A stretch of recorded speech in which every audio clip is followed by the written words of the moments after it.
Hi friends, నా పేరు ప్రభాకర్. మీరు చూస్తున్నారు పిఆర్ టెక్ తెలుగు. ఫ్రెండ్స్, ఈరోజు వీడియోలో నేను మీకు ఏంటంటే ఫ్రెండ్స్, మీ సేవ అప్లికేషన్ స్టేటస్ అనేది ఎలా తెలుసుకోవాలనేది ఈ వీడియోలో ఎక్స్ప్లెయిన్ చేస్తాను. ఫ్రెండ్స్, దానికంటే ముందు ఫస్ట్ టైం మీరు మన ఛానల్ చూస్తున్నట్టయితే మన ఛానల్ని సబ్స్క్రైబ్ చేసుకోండి. ఫ్రెండ్స్, చాలామంది మీ సేవ దగ్గరికి వెళ్ళేసి క్యాష్ టు ఇన్కమ్ లేకపోతే దానికి సంబంధించిన ఇంకేదన్నా సర్టిఫికేట్ ఏది ఉందా, రేషన్ కార్డు కానీ ఇలాగ అప్లై చేస్తూ ఉంటారు. సో వాళ్ళు ఏంటంటే మనకు ఒక అప్లికేషన్ నెంబర్ ఇస్తారు. చాలామంది మళ్ళీ మీ సేవకే వెళ్ళి అప్లికేషన్ స్టేటస్ అనేది తెలుసుకోవాలని చూస్తూ ఉంటారు. సో మా పని అయిందా లేదా, క్యాస్ట్ అయిందా లేదా, ఇన్కమ్ అయిందా లేదా అని మీ సేవ దగ్గరికి వెళ్ళి ప్రతిసారి చెక్ చేయమని అడుగుతూ ఉంటారు.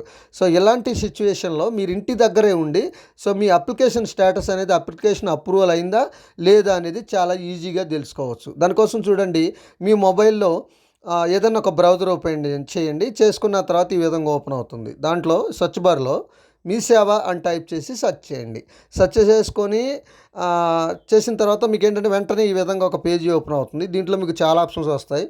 దాంట్లో ట్రాన్సాక్షన్ ఐడి అని కనిపిస్తుంది చూసారా, దాని మీద ప్రెస్ చేయండి. దాని మీద ప్రెస్ చేసేసుకున్న వెంటనే ఈ విధంగా ఇంకొక పేజీ అనేది మీకు ఓపెన్ అవుతుంది.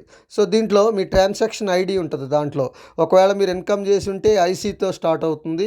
సో క్యాస్ట్ చేసి ఉంటే సిఎన్డితో, ఇలాగా రేషన్ కార్డు చేసి ఉంటే ఆర్సీతో స్టార్ట్ అవుతుంది. ఇలాగ మీకు అప్లికేషన్ నెంబర్ ఉంటుంది. ఆ నెంబర్ ఎంటర్ చేసి గెట్ డీటెయిల్స్ మీద ప్రెస్ చేయండి. ప్రెస్ చేసేసుకున్న వెంటనే దానికి సంబంధించిన డీటెయిల్స్ అనేది ఈ విధంగా ఓపెన్ అవడం అయితే జరుగుతుంది. స్టేటస్ అనేది అప్రూవల్ అయిందా లేదా అనేది కూడా మీరు చాలా ఈజీగా, రిజెక్ట్ అయిందా, అప్రూవల్ అయిందా అన్నీ కూడా ఇక్కడ మీరు తెలుసుకోవచ్చు అన్నట్టు. సో ఇది ఫ్రెండ్స్, ఈ వీడియో కనుక మీకు నచ్చితే లైక్ చేయండి, షేర్ చేయండి, కింద కామెంట్లో రాయండి. Thank you.